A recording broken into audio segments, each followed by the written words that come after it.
Well, welcome, brethren, and thank you for joining us this morning at the House of Praise, Bristol. And it is indeed my privilege to introduce to you today the Mayor of Bristol, Mr. Marvin Rees. And thank you, sir, for joining with us. We appreciate you, and we just honor you today, the fact that you're able to come along and just share a few thoughts with us on our Sunday morning service. So thank you. Thank you. Was there anything you would like to say to us in terms of a welcome? Yeah, well, just thank you for having me along. I have to apologise for my attire. I'm just getting to the end of my holiday. I've been camping, so I'm not getting any shirt. But apart from that, no, it's great. And just how important I think the church is. I've always I don't want to say this with inverted commas, but politically it's been hugely significant. And I'm looking forward to the fullness of that significance and that role being played out in the future too. Okay, that leads us into my first question. As a man of faith and in a political arena, how do you balance the two? Because the perception of politics is very corrupt, or it's not actually led by faith. So how does a man of God like yourself, who obviously has a strong faith, navigate the political arena? So I suppose the balance is an interesting word that I've wrestled with, because I don't find it a balance. It's just what I am. Mm-hmm. Just like being black, just like being male. It's what I am, and so it comes through in the way I set my priorities. Mm-hmm. Now, my priorities being on poverty, inequality, justice, fairness, taking care of the planet. I'm not saying that people who don't have a faith cannot have those priorities, or this is the sole, or having a faith is the sole source of making those my priorities, my morality. But nonetheless, it's a part of it. And I think too, I'm sometimes also a bit challenging to the church too, because I think sometimes politics gets a bit of a bad shtick. Okay.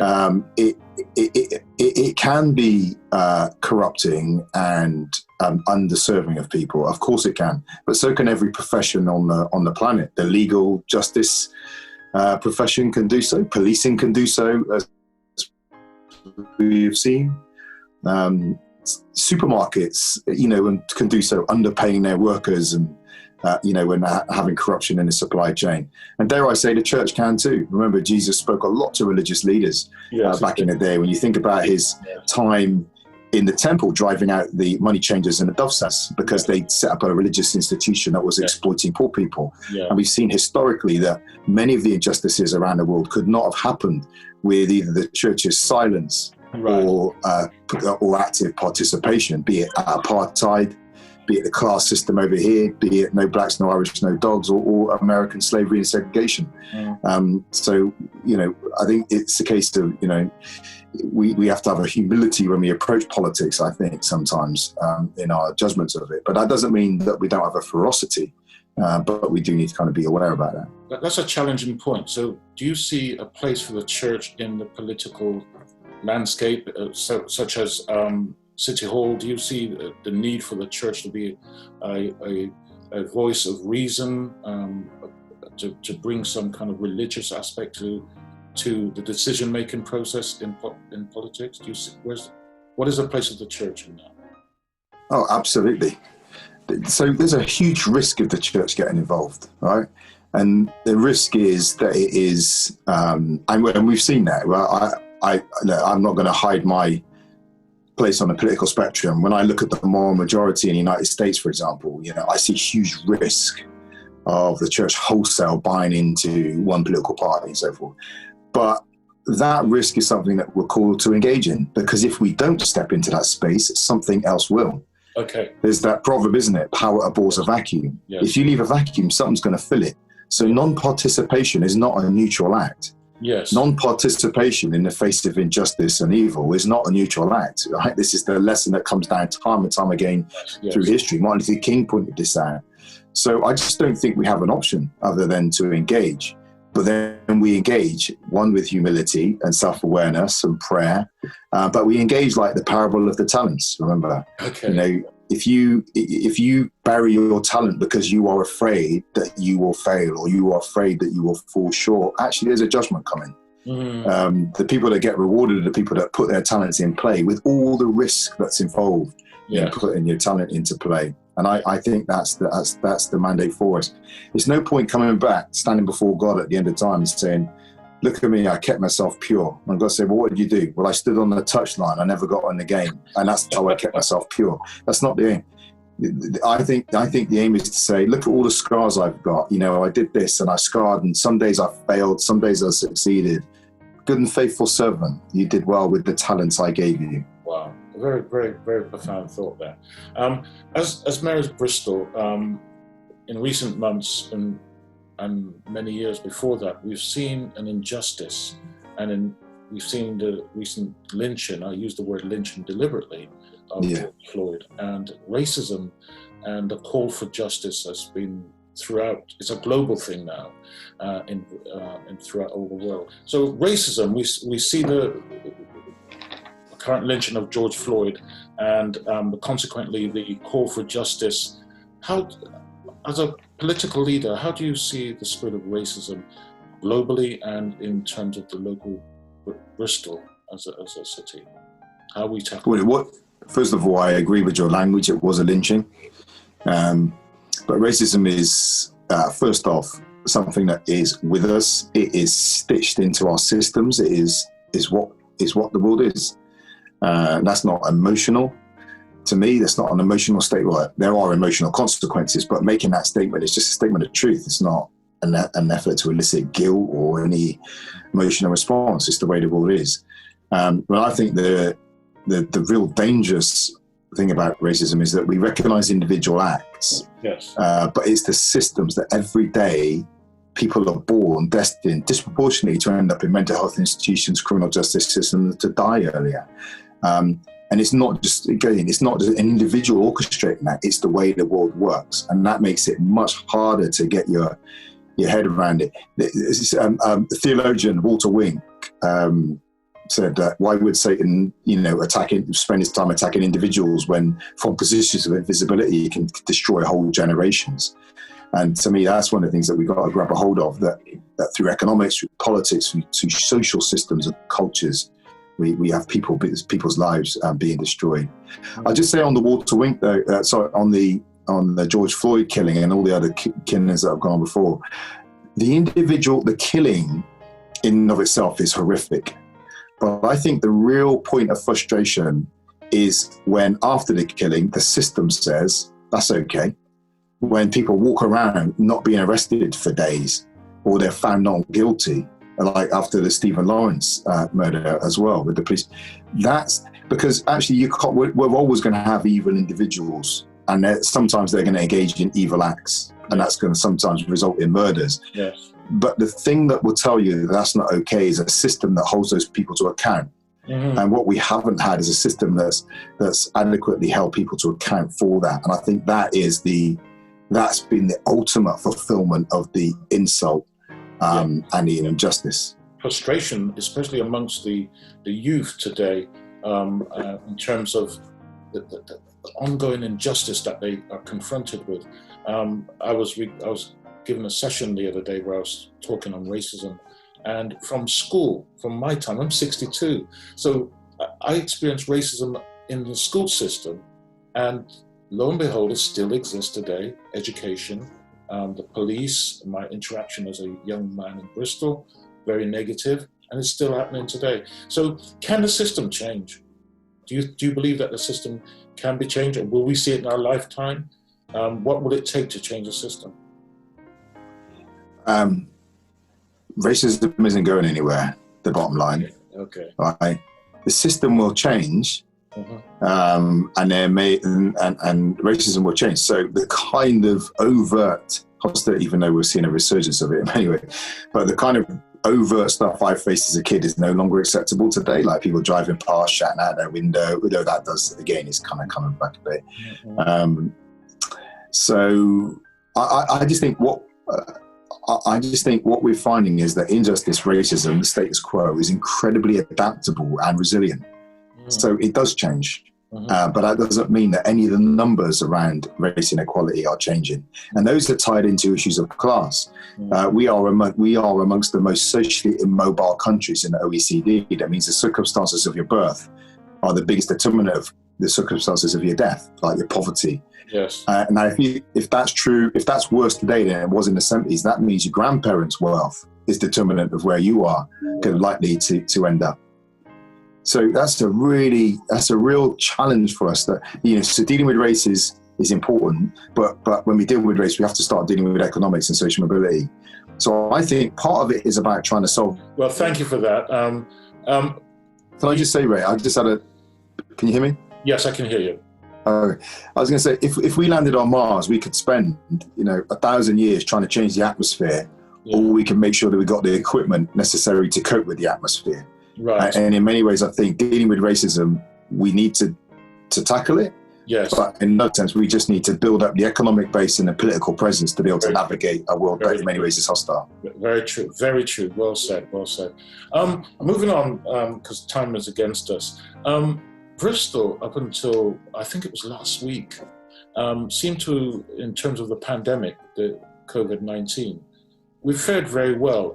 What actions as a city councillor, what actions have you taken?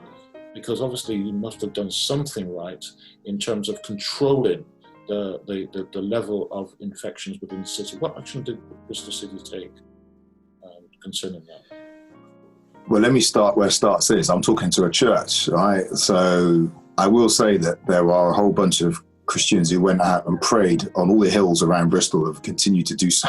Amen. Now, some people will believe that that's significant. Some people will believe it's not significant. I'm just saying that's what they've done. Yeah. But we've been incredibly proactive in the city in getting our messaging out. We've done cross-language messaging right from the beginning. Amazing guy, Mohammed El-Sharif, was on the front end of that. So we've been very proactive on the front. Beyond that, though, I'm wary of trying to take too much credit for what we've done, because the truth of it is sometimes we don't know why, because we don't fully understand the virus. Yes. So we couldn't point to 5 or 6 individual actions. All I would say is the advice that we have had on how to behave, we have really driven that home, and we tried to do well. And I guess people in the city have cooperated with that advice. And now the important thing is that we don't get prematurely overconfident. Mm-hmm. It's one of the dilemmas, or one of the kind of points of interest that the better you do in holding off on the virus, the more people say, what was the problem? You overreacted. Yeah. Well, it's that action that means that you're in a position to say we overreacted. So, but our numbers have remained low, which is very positive. And that's very positive. And you see people on the street actually wearing masks quite regular, and I panic when I forget mine. I always keep one in the car, so just in case. Moving on, in terms of the position of Lord Mayor, you come up for election fairly soon, and I assume you're running again. Yeah. Now, what do you want to say to the people in terms of why should we vote for you again? Because a large number of people did vote for you. Why should we vote for you, Marvin Rees, for another 4 years, I believe, or so? Why should we vote for you again? Yeah, it's a question I was feeling uncomfortable with. I leave it to people Look, I do what I do, and I've tried to do what I can do. There's a story. It's not my favorite person, but it's a powerful little kind of reflection by Teddy Roosevelt. It's called "The Man in the Arena." Okay. It's very gendered, and it says, the place doesn't belong to those people who have shouted from the sideline but have never been in the game, who've never known what it means to succeed and never known what it means to fail. Because the moment you step on the field of play, you will sometimes succeed, you will sometimes fail, you get scarred and marred. And he says it will never, victory will never belong to those timid souls who neither know victory nor defeat. Mm-hmm. What's happened is I've stepped onto the field of play. I've done my best to emphasize justice, equality, fairness, caring for the planet. And that's what we've done. And it's up to people to judge whether they think the intent has been right. whether they think that we've done everything we could do to fulfil our our commitments to Bristol, and then they've got to look at me in comparison to other people and draw their conclusions. Mm-hmm. Everyone's right to do so. Mm-hmm, mm-hmm. Thank you for that, and we pray that God will continue to bless you. I pray that the upcoming elections you are successful. I believe that you brought a sense of integrity to the city. As a Christian, I've never felt so welcomed at City Hall as I am now, and I believe good to know, Craig. I believe that's part and parcel of your involvement in there. And I feel that I have a voice. I'd like to say more, but I feel like I've got a voice in that political arena. And to represent the people of Bristol, especially Eastern St. Paul's, I find that we need to get into that City Hall and just state our concerns in a respectful manner, and hopefully effect some level of change within Bristol. As a pastor of this city, I want to see more change. I want to see hope for all. Everyone in the city. We label Bristol as a city of hope, but I want to see more justice. I want to see more fairness. I want our young people who go away to universities feel that they can come back to Bristol. Many of them don't, actually. We have a brain drain in terms of our youth, especially black youth. We need to address that. I don't know how you feel about that statement. No, I think that's right. So I'll say a couple of things. One is on the brain drain.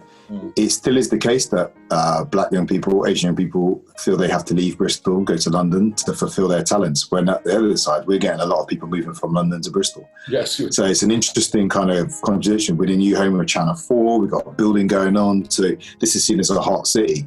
Well, it needs to be as a hot city for everyone, right? And I was one of those people. I left Bristol. That's what I thought. And then when I ended up moving back here, I worked at the BBC and had a horrific time when I was at the BBC.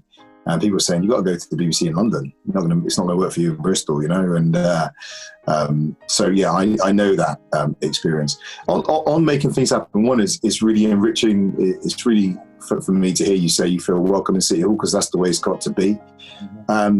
My sense is on leadership is no one has all the answers. You think about that Moses, right? When the elders come and say, "Moses, you can't cope with everything. You got to appoint some people." Yes. So my view on leadership has always been, who's out there? What people can we back? Who wants to get stuff done? Come and tell us what you want to get done and what you need from us to help you get that done, and then we can enter into a deal about releasing you into the fullness of your offer. Yes. Your God-given call, because that's partly my job, right? It's to support people coming to the fullness of who they are. Mm-hmm. So that's what I need. Those are the kind of relationships, I've tried to nurture. That's how we fed hungry kids last summer. 55,000 meals went out for hungry kids in Bristol. Yes. Bristol City Council put £25,000 in the pot. The rest came from private sector, whereby we had to deal with this whole network of churches and so on. The appeal for foster families last year. Yes. Bristol City Council for fostered all those families. Actually, we went to the church, and the church came up with a whole number of foster families for kids in the care system. Mm-hmm. Again, that's doing stuff collectively together. Yes. So that's my model. We haven't, obviously, I think people expect perfection, so I'm not kind of being overly, unsincere in the humility. We recognise that there were places we could have done better, but that's been the approach. How can we find that talent and support it? Okay, thank you so much, and I concur with that. I think you've done a great job. Bristol City Council have done a great job, especially feeding the children, and I love the concept of fostering. When I log on to all the various meetings, that's coming across very strongly. In closing, what are your aspirations for Bristol over the next few years? What do you want to see happen in Bristol? Yeah, so hope can feel like a vague word, but it is everything, isn't it? How do you get up in the morning if you don't have hope? And as a child growing up in Bristol, there were periods where I felt hopeless, or hope seemed to be something on a distant horizon for me. But but it was there. I could see it, and part of that was because I was in the church. I had a sense of world being more than just what I could see. I knew the world was more than the streets of Easton and St. Paul's, where I, spent my childhood wandering around. So it has to be a place in which, when people are born, they can have a sense of hope, because we have a collection of schools closing off. That means that people can believe they'll be able to improve on their lot, and that does mean, fundamentally, Pastor, that is about economics. There's a lot of people saying, a lot of people with lots of money who don't worry about their bills, who say money won't make you happy. Well, yeah, we know that, but poverty does make you unhappy, right? So let's deal with the poverty, right? Yeah. So I want people to have that sense of hope that life can progress. And practically, what does that look like? It means us building our affordable homes within Bristol, so people can live in stable communities, mixed tenures, not ghettoized. It means supporting the mental health and development of our children and young people, so they've got the resilience, so that life trials become opportunities to grow. In fact, that proverb I use a lot: we don't despise our sufferings, because suffering produces perseverance, character, hope. But the movement from suffering to perseverance doesn't happen without someone helping you make that movement. Otherwise, sufferings become destroyers. And then from perseverance to character doesn't happen without someone guiding you. And then obviously character to hope is more natural in that sense. But so we have to put those organizations around, those life opportunities, those relationships that help people move from suffering, perseverance to character to hope. But I'm ferociously ambitious for the city. I was ambitious for myself in the end. I just didn't know what to do with that ambition.